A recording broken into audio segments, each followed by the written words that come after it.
My father's a physician, a general practitioner, and did a lot of house calls. I would tell him sometimes he was doing medicine on the street because people would wave at him and he would stop and they would ask a question and he would do a prescription.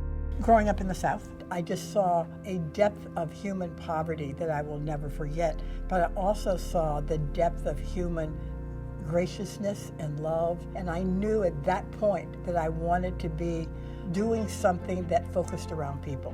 So we have sort of a family history that if you don't like the rules, you change them.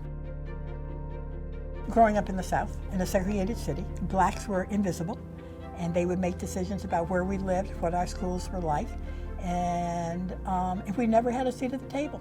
And my mother and father and grandmother always would say that your goal has to be to get a seat at the table.